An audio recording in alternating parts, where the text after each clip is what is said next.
Saya nge-tweet. Apa isi tweetnya? Ya itu yang dikirim oleh Kominfo. Dikirim ke Twitter dan dikirim kembali ke saya. Isinya itu hanya berita yang dikeluarkan oleh PBB di Amerika, yang isinya berita itu apa coba? Mulai tanggal 15 Maret sejak 2021, PBB mengajak kepada semua negara untuk melawan Islamofobia. Itu deklarasi PBB. Kominfo kemudian mengambil link Twitter saya, dikirim ke Twitter, Twitter langsung men-take down seumur hidup.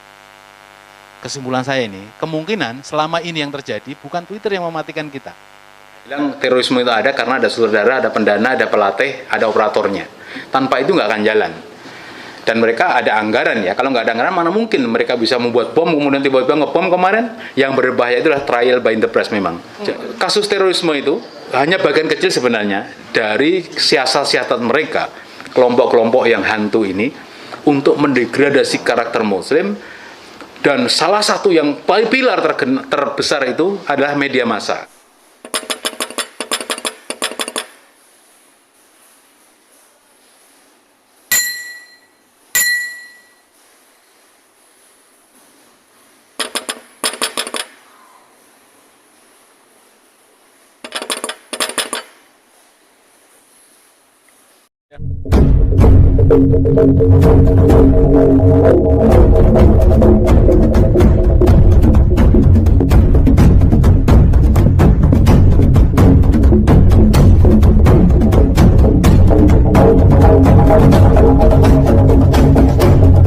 Ini nggak live kan? Live.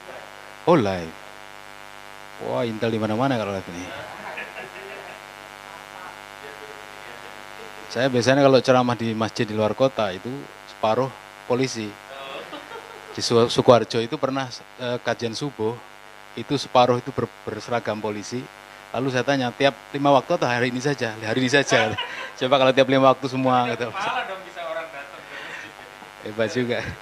Dulu di kampung saya, depan saya itu masih kecil-kecil, saya kecil tahun 75-an. Masih anak-anak ditanya bapak-bapaknya. Saya ditanya mau jadi apa, saya bilang mau jadi guru karena saya tetangga saya yang jadi guru itu orangnya rapi, sisirannya kayak antum gitu ya, rapi banget gitu. Jadi saya tertarik. Maka ketika saya ditanya orang tua saya pengen jadi guru, Ustaz. Tapi di samping kiri saya tanya, "Oh, pengen jadi tentara?" Karena lihat tentara tiap pagi di depan rumah itu ada tentara naik sepeda jengki namanya, gagah sekali itu. Kodenya kayak adirai gitu. Tapi sebelah kanan saya pengen jadi polisi, ditanya, "Loh kok jadi polisi?" Waktu itu ya, karena kalau jadi polisi sekali semprit itu 50.000 katanya. Jadi begitu. Kalau sekarang udah naik, ada inflasi kan?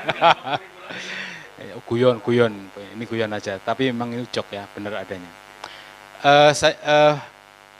Saya berhenti menjadi peneliti tanda petik ya, pengamat terorisme itu tahun 2015 setelah kasus Siono. Karena saat itu Muhammadiyah itu mengeluarkan 6.000 menugaskan 6.000 kokam berhadapan dengan 6.000 brimob di Klaten. Jadi akhirnya diputuskanlah supaya massa itu berpecah. Saya ngisi pengajian di masjid mana ini Jogja itu? Jogokarian, supaya massa separuh dekat Klaten, separuh tetap di pemakaman. Itu waktu yang paling menegangkan bagi saya, dan saya pagi harinya berhenti dulu sementara karena serem gitu. Sekarang ikut masuk lagi nih, lagi nih. Nggak ada lagi orang. Oh, iya. Sekarang ILC ditutup. Kemudian Pak Karni membuka ILC di YouTube.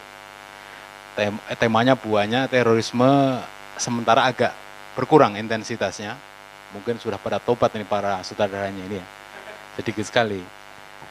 Tetapi memang betul tadi catatan hampir saya dengar dari semua yang senior-senior, hampir semua peristiwa terorisme itu janggal. Bahkan wartawan Tempo itu pernah bertemu dengan saya ketika kasus di Jogja, pokoknya ada kasus terorisme lah. Tapi di Jakarta kedengarannya penangkapan terorisme dalam kondisi meninggal gitu. Lalu wartawan Tempo itu langsung saya sebut nama medianya ya, menelpon saya. Ustadz, manggil saya Ustadz, saya bukan Ustadz ya. Ustadz, ini saya dapat foto yang dikatakan meninggal itu masih dalam keadaan terborgol di belakang. Jadi udah bawa di borgol di belakang itu foto, dan saya minta fotonya yang betul, itu foto original. Saya coba cek di kantor saya di Menteng, betul itu original, fotonya tidak rekayasa, Pak Tempo itu. Tapi lagi-lagi saya sangat berhati-hati sekali, tidak semua media massa saya percaya untuk soal terorisme ini. Karena hampir semua kelompok termasuk media juga banyak penyusup dari intelijen. Jadi tidak mudah saya percaya. Di Jogja itu ada namanya Sham Organizer. Itu kelompok untuk menghadirkan ustadz-ustadz dari Jakarta, rutin itu. Saya selalu, mungkin nggak terbayang ya, saya selalu bertanya berapa honornya. Kenapa? Saya berpikir kalau saya tidak tanya honor, saya dikira adalah kelompok dari itu, karena saya nggak kenal. Tiba-tiba saya ditelepon, kami dari Sham Organizer ingin mengundang Anda ke Jogja, kemana, di berbagai kota. Saya harus ada honor. Kenapa? Itu bukti bahwa saya bukan bagian dari mereka. Benar, sekarang kelompok itu dibabat habis itu. Sampai kantor-kantornya, orangnya ada di dalam penjara sekarang. Dan bukan hanya itu, banyak sekali undangan itu bohong-bohongan juga. Saking banyak saya diundang ke Bali misalkan, saya beli tiket dulu, sampai di sana nggak ada acaranya. Sering gitu. Dan ternyata bukan hanya saya, tapi pengamat di media TV itu nggak banyak. Maksudnya pengamat yang istilahnya terus itu nggak banyak. Karena satu persatu masuk angin, disekolahkan, dikuliahkan, kasih beasiswa, dia menjadi pengamat plat kuning, plat merah, seperti itu.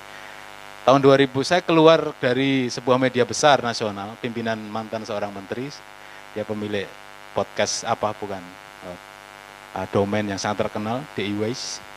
Jadi dulu adik kelas saya datang ke Jakarta, datang ke kantor saya. Kebetulan saya sekantor dengan Ketua Umum PP Muhammadiyah periode lampau ya. Datang dia, apa coba? Minta pekerjaan.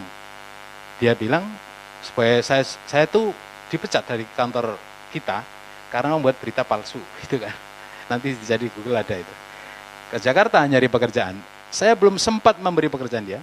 Dia tiba-tiba sudah tahu-tahu sudah sekolah S2 di UI jurusan intelijen strategi. Udah di situ. Tahu-tahu sudah menjadi dosen atau pengajar di sebuah badan intelijen sebuah matra. Hebat sekali orang ini. Pada awalnya dia kritis sekali ya, tapi kemudian ternyata sekarang sudah menjadi pengajar di plat kuning. Plat merah, plat kuning ya, saya lupa namanya. Tuh. Kuning. Plat kuning di bawah kendali plat merah. Baik, saya langsung aja karena panjang cerita terorisme itu, saya kalau berbicara itu nggak habis-habis soal terorisme itu. Apalagi sama Pak Busro ya, itu sampai betah kalau ngobrol soal itu. Media massa itu awalnya dulu cuma satu saja klasternya, media mainstream namanya. Jadi media nasional itu yang dia itu memiliki aturan ikut Dewan Pers, mereka memiliki aturan ikut negara, wartawannya dengan gaji tertentu, dengan aturan yang sudah diatur oleh pemerintah, itu namanya media mainstream. Hanya satu itu dulu, nggak ada. Tahun-tahun 70, 80 masih media mainstream, maka TV cuma satu, TVRI. Mereka menjadi kaki tangan tanda petik ya, pemerintah, nggak ada TV lain. Itu mainstream. Koran juga begitu, ada Kompas, ada Jawa Pos, dan lain-lain, itu mainstream. Karena mereka mengikuti aturan Dewan Pers. Oleh karena itu kalau kemudian masyarakat dicekoki dengan media mainstream itu, akhirnya mereka bosan dan jenuh. Karena rata-rata media plat merah ini biasanya mereka dekat dengan kekuasaan. Semua informasinya itu seragam, tidak pernah berbeda antara media satu dan media lain. Masyarakat akhirnya bosan, jenuh, dan kemudian muncullah yang disebut sebagai media alternatif. Media alternatif ini adalah sebagai penyeimbang. Jadi kalau kemarin ada kasus apa itu pembuang jin, siapa itu lupa saya. Itu bagian dari media alternatif. Namanya podcast, ada lagi namanya BBM, ada lagi namanya Twitter, Instagram, dan seterusnya. Sekarang TikTok yang lagi naik daun paling tinggi sekarang TikTok. Saya bermain Twitter sejak 2009, tapi dulu masih ada Friendster sebelumnya. Saya pertama kali main, pokoknya sejak awal mereka ada saya main. Tapi pada tanggal 17 Agustus, ketika upacara 17 Agustus saya di Bintaro, tiba-tiba saya dapat surat dari Twitter. Twitter itu mengatakan kepada saya mendapatkan surat dari Kominfo. Saya pikir biasa aja itu kan. Tiba-tiba tanggal 30 Agustus, jadi berapa di 17 ke 30 Agustus? Saya di take down Twitter itu. Ini akun yang ke-12. Jadi akun saya beberapa kali take down, ini yang ke-12. Saya capek saya bikin akun Twitter itu. Setiap mau 200 follower lalu take down. Tapi yang terakhir ini sangat tragis dan bagi saya ini pengalaman terbaru yang orang lain nggak bakal dapat pengalaman ini. Jadi akun Twitter saya oleh Twitter itu dimatikan secara permanen. Permanen bagaimana? Saya divonis oleh Twitter nggak bisa membuat seumur hidup. Dan itu ada suratnya. Saya coba saat itu, karena itu resmi suratnya kan. Saya kan banding ketika di take down saya banding yang ke-12 ini. Ada surat balasan bahwa Anda nggak bisa lagi membuat akun Twitter seumur hidup. Saya nggak percaya awalnya, orang kafir yang masa dipercaya gitu kan. Saya coba nih, nggak bisa, baru membuat 1 detik, namanya bukan Tova, mati nggak bisa dipakai. Saya coba lagi, nggak bisa lagi. Oh benar, kuncinya ada di KTP. Tetapi kunci yang paling penting dari KTP adalah apa isi surat Kominfo itu. Jadi surat Kominfo itu saya minta kepada Twitter. Lalu Twitter ngirim, ini suratnya, kirim link. Lalu link saya buka, loh, ini surat, link ini berisi adalah cuitan saya di Twitter setelah deklarasi GNI, nah lagu tadi, deklarasi Galaksi apa GNI, Om Feli, Om Feli apa? Refli Harun, dulu itu Galaksi, tapi saya bilang kok kayak nama perumahan gitu loh. Galaksi utama, ada Galaksi residen gitu kan. Akhirnya dengan sangat-sangat tipu muslihat jadilah GNI. Nah, setelah GNI itu berdiri dideklarasikan, saya nge-tweet. Apa isi tweetnya? Ya itu yang dikirim oleh Kominfo. Dikirim ke Twitter dan dikirim kembali ke saya. Isinya itu hanya berita yang dikeluarkan oleh PBB di Amerika. Yang isinya berita itu apa coba? Mulai tanggal 15 Maret sejak 2021, PBB mengajak kepada semua negara untuk melawan Islamophobia. Itu deklarasi PBB. Kominfo kemudian mengambil link Twitter saya, dikirim ke Twitter, Twitter langsung men-take down seumur hidup. Kesimpulan saya ini, kemungkinan selama ini yang terjadi bukan Twitter yang mematikan kita. Lawyer ngomong ya, saya nggak usah ngomong ya. Nah, seperti itu. Oke. Nah, jadi pilar yang ada di pilar untuk apa ya? Sebelum saya ngomong media dan terorisme, kita itu ada semacam pilar-pilar pendukung, tapi juga bisa disalahgunakan untuk menghadang istilahnya pendegradasian terhadap karakter-karakter Islam, termasuk Muslim, ulama dan aktivis, termasuk lawyer. Karena ulama-ulama kita itu tadi disebut warasatil anbiya, tidak ada nabi lagi Rasulullah ya. Di Indonesia itu saya tahu ada 5 nabi nggak pernah sukses itu di Indonesia itu. Maka nggak sukses itu. Atau kalau nabi Indonesia ada 5 nabi sampai tahun ini itu 5 dan semuanya gagal. Mulai Lia Eden, mulai Gus Jari, mulai Cecep Solehudin, mulai Ahmad Musadik sampai Samudra siapa itu. Ada 5 dan semuanya gagal total, nggak bisa dapat nabi apalagi Rasul. Gagal total. Nah, dalam sebuah buku Lodrot itu, kalau nggak salah Dunia Baru Islam, buku lama sekali, terus itu sangat populer ketika saya masih S1 ya, saya S1 di Surabaya, di keluarga kami, ini memang fenomena yang saya agak-agak berlawanan ya, karena kami masih keturunan Solo, maka ada jurusan wajib S1 harus sastra Jawa, jadi saya kuliah di jurusan itu, lalu sempat ke berbagai negara lah untuk meneliti ya, karena semua literatur kita ada di negara tersebut. Nah, saya dapat buku yang satu itu, Lodrot, tulisan apa tuh, lupaan Lodrot kalau nggak salah, namanya Dunia Baru Islam kalau bahasa Indonesianya itu. Di situ ada satu kalimat yang sangat penting, selama orang Muslim masih berangkat haji ke Mekah, maka berarti mereka umat Islam jadi musuh kita. Intinya begitu. Nah, kemudian itu saya baca, tebal sekali bukunya itu, bahasa Belanda kalau nggak salah itu. Nah, itu kemudian ada dielaborasi. Intinya adalah kumpulan-kumpulan orang Islam itu ditakuti sama mereka. Pertama, sholat jamaah 5 waktu, sholat Jumat, lalu sholat subuh itu 5 waktu, sholat Jumat, lalu Idul Adha, Idul Fitri, ada umroh, dan terakhir adalah haji, di mana jutaan orang berkumpul di Mekah. Tapi khusus di Indonesia, ini saya tambahin dari buku itu, ada yang takuti apa coba, perkumpulan apa? 212. Jadi tambahan kalau negara kita itu, karena di situ 7 juta lebih orang berkumpul tanpa dibayar.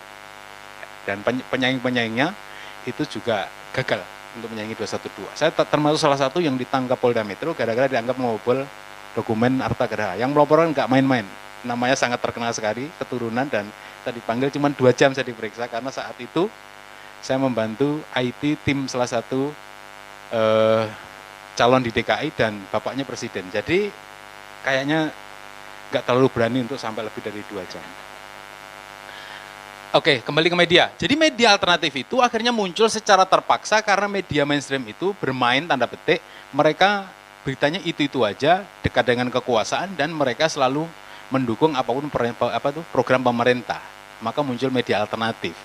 Media alternatif ini tahun 2016-17 saya berkelahi di depan di layar TV One dengan BNPT maupun dengan Kominfo karena hampir semuanya media Islam online itu tutup dengan alasan sekalian menutup media porno kompensasinya. Jadi semua ditutup, hampir semuanya, termasuk miliknya siapa itu, Ar-Rahmah itu, si Jibril, tutup juga, gonta-ganti tuh, mulai .com, .net, .info, apa, habis semua domain itu, semua ditutup.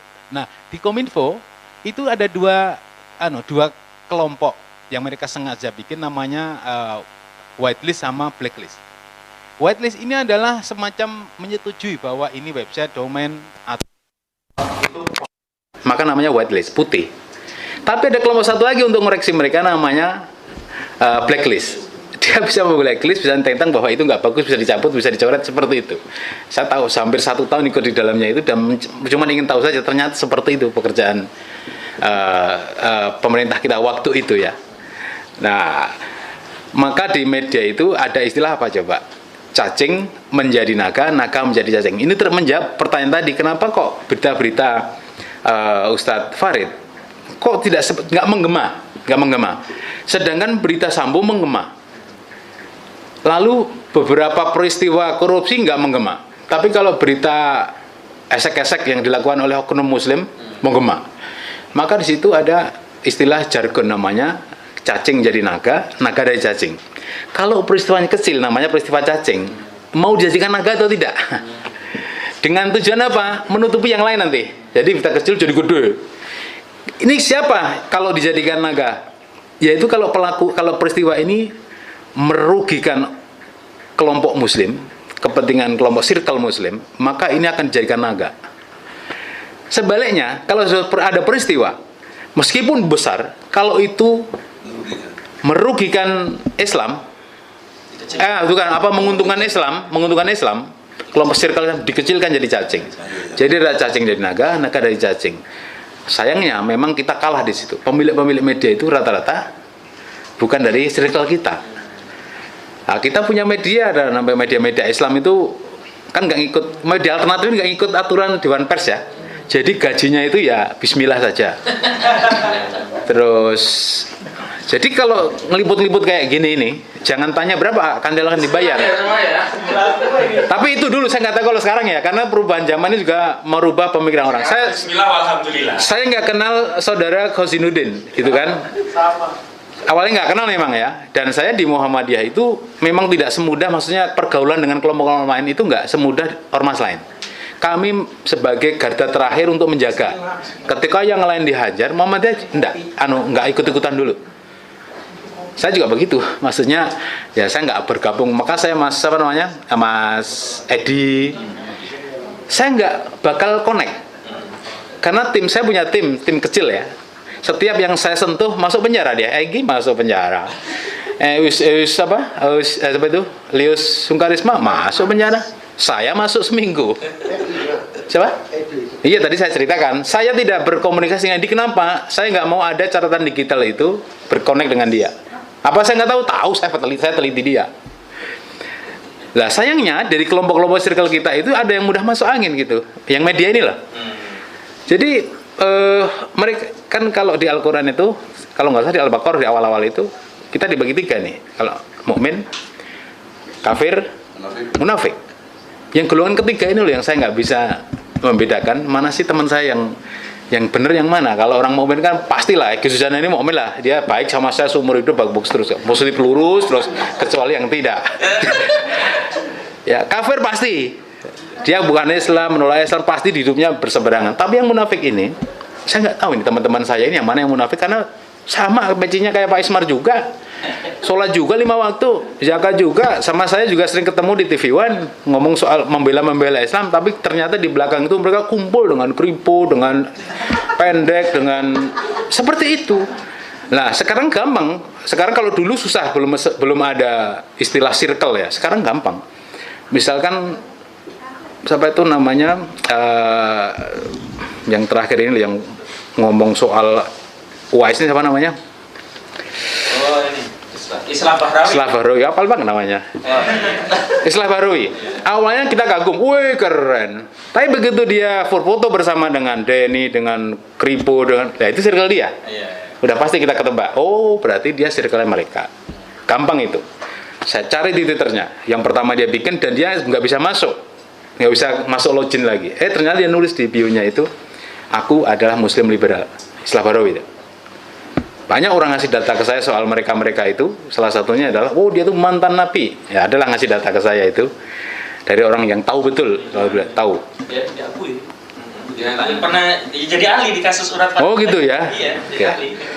Jadi, ini Ahli yang memberatkan Ustaz. oh, berarti saat. Ini ngatati loh, kan ini kan live kan. Jadi saya setiap ceramah di masjid saya tanya ini panitia DKM nih. Ini live apa enggak?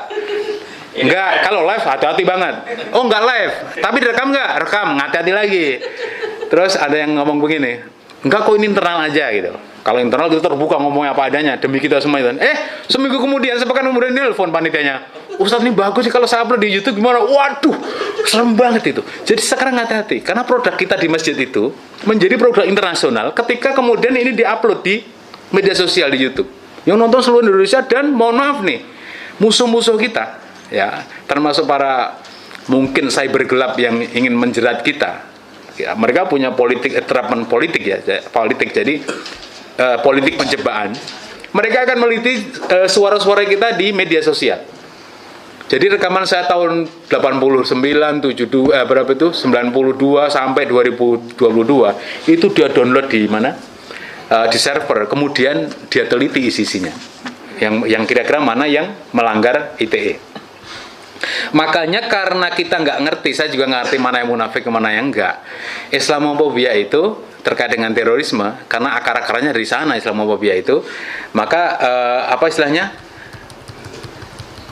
Penyusup-penyusup ini nggak bisa kita ketahui dengan jelas karena mereka bekerja dengan dibayar atau dikendalikan oleh kelompok-kelompok. Saya selalu bilang terorisme itu ada karena ada sutradara, ada pendana, ada pelatih, ada operatornya. Tanpa itu nggak akan jalan. Dan mereka ada anggaran ya. Kalau nggak ada anggaran mana mungkin mereka bisa membuat bom kemudian tiba-tiba ngebom kemarin. Apalagi kemudian bagaimana sutradara itu merekayasa bom suami, istri, anak meledak dalam waktu bersamaan di Surabaya. Tidak mungkin mereka bisa mengatur sendiri kan? Tidak mungkin. Bagaimana bersamaan? Dan saya ikut menjadi tim TPF di sana. Saya sebenarnya tahu masalahnya, tapi saya keluarkan karena itu menyangkut rasa sangat besar sekali. Nah, saya nggak kaget ketika kemudian orang-orang seperti circle tadi itu orang Islam tapi benci Islam. Awalnya itu hanya orang kafir benci Islam. Tapi karena banyak orang-orang yang bekerja untuk mencari duit demi dapur dan lain sebagainya, maka mereka meskipun Muslim, mereka benci dengan Muslim, termasuk dengan ulama. Dan media massa ini menjadi kuncinya. Kenapa? Dewan Pers itu sudah mengeluarkan aturan-aturan bagaimana media itu harus ikut aturan itu ketika meliput terorisme. Misalkan yang pertama, karena terorisme itu adalah kejadian extraordinary crime ya terhadap kemanusiaan, maka wartawan itu tidak boleh dalam beritanya mengaitkan pekerjaannya atau perbuatannya itu dengan agamanya. Tapi faktanya selalu. Dan itu dengan kemasan-kemasan tertentu, nggak langsung ngomong dia Islam, nggak gitu. Dia pelaku ini rajin sholat, selalu menggelar pengajian setiap malam Jumat. Mereka itu berkawan dengan Edi Mulyadi, ya, gitu kira-kira begitu. Selalu menyebutkan seperti itu.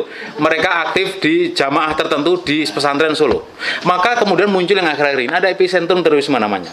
Kalau kota ini sudah diungkapkan di kelompok tertentu ya. Kalau kota Solo sebagai epicentrum terorisme. Kalau kota pesantren adalah Ngeruki, lawyer Kozinuddin. Jadi sudah dikelompokkan seperti itu. Bangga sekali ya. Maka lawyer itu termasuk salah satu pilar. Selain juga media, penegak hukum itu sendiri, media massa, kemudian juga tentang ekonomi. Kenapa ekonomi? Semua terduga terorisme yang sudah keluar dari penjara, itu ditutup semua kesempatan pekerjanya. Ada salah seorang mantan terorisme, nelpon saya dari Medan. Saya melamar menjadi karyawan ayam penyet. Sepekan kemudian si pemilik ayam penyet datangi oleh oknum. Itu dulu teroris sudah keluar loh. dipecat dia. Padahal cuman ada lagi kasus terorisme, istrinya nih ngomong saya. Nggak ada yang tahu tuh media bahwa suami saya dipaksa untuk dikuburkan malam itu di sebuah tempat lah. Nggak dikasih uang. Kalau dulu Siono kan dikasih ya 100 juta kalau nggak salah. Ini nggak dikasih tapi diatur mulai dari Jakarta sampai di Jawa Timur. Itu diatur supaya nggak ada media tahu dikuburin, dan istrinya itu diapa lah, pokoknya sudah nggak hidup lagi lah, sudah mati, kuburin aja. Media nggak ada yang tahu. Nah, media massa sampai sekarang untuk kasus siapa namanya nih? Ya, Ustadz UFO, Farid Ogbah dan kawan-kawan bertiga itu, mereka nggak punya lagi etika. Menulis apa coba dari awal? Ya teroris.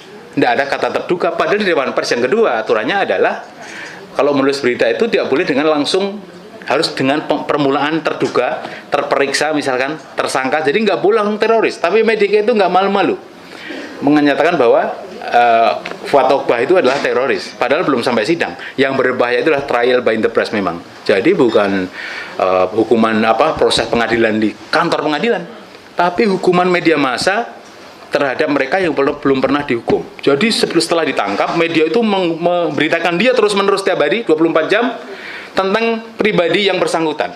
Apakah ada koruptor yang dikulik-kulik sampai anak cucunya sampai istrinya? Ada kalau pelakunya muslim, tokoh besar.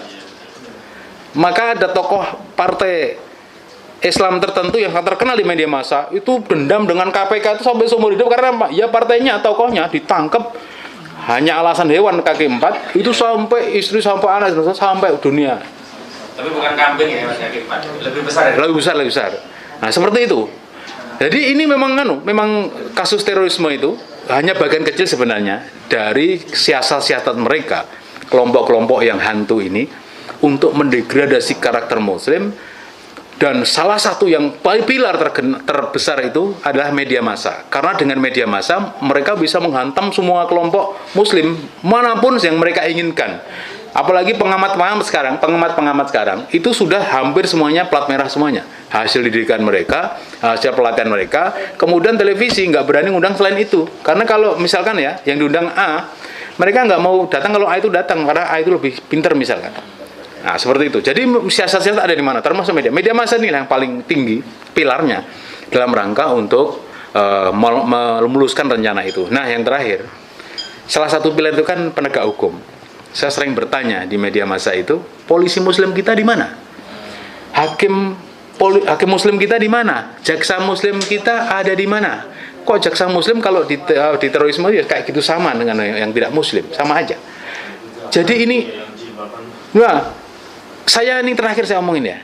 Saya juga bertanya, lawyer muslim kita yang biasa terkenal di media massa untuk mendampingi terorisme, sekarang pada di mana? Kenapa kalian sekarang muncul? Itu yang lama-lama di mana itu? Mana kita tahu? Saya pengen Anda berkumpul dengan mereka, maksudnya yang mereka cari dong. Kok sekarang pada hilang-hilang kemana gitu kan? Saya beberapa kali jadi saksi ahli di terorisme, ataupun kemarin Roy Suryo sama Pak. Barangkali sudah terbina. Ya, saya nggak tahu. Tapi maksud saya mungkin ini PR bagi kita. Yang hilang-hilang ini tolong Mas Kozinudin dihubungi silaturahim. Kembali yuk kita berkumpul kapan-kapan, berkumpul suatu tempat. Nah, saya itu terakhir lagi menutup. Kalau dia ada alat gitu loh, siapa yang canggih teknologi, bikin alat kayak tester gitu loh. Misalkan gini, munafik. Muslim, itu enak itu. Halal, haram. Tapi untuk kita bukan hal haram, itu aja. Munafik. Mumen, munafik ya, ketawa jadi kayak gini kayak muslim di tester, munafik ternyata gitu kan. Nah, pengalaman ini terakhir lagi penutup, Pak yang bukan Pak siapa namanya, Pak Sambo. Ya, dari Sambo. Kemarin ditanya kenapa lu bilang rencana lu itu apa namanya skenario memakai tembak menembak? Jawaban dia sangat pelan, dia ngomong karena saya Perkap 1 2009 yang menyelamatkan aparat itu adalah jika kita melindungi nyawa aparat dan juga masyarakat, maka di skenario-nya adalah tembak menembak. Saya jadi ingat kilometer 50 kan. Nah, seperti itulah, pokoknya begitulah. Sebenarnya ini kasus Sambo ini menjadi pelajaran kita semua. Kita dapat mengambil pelajaran sebanyak-banyak terhadap kasus ini. Dan kalau Mas Koizudin nanti bisa mengumpulkan itu semua, itu menjadi novum untuk kilometer 50. Saya kira itu. Itu saja pembukanya. Terima kasih. Assalamualaikum warahmatullahi wabarakatuh.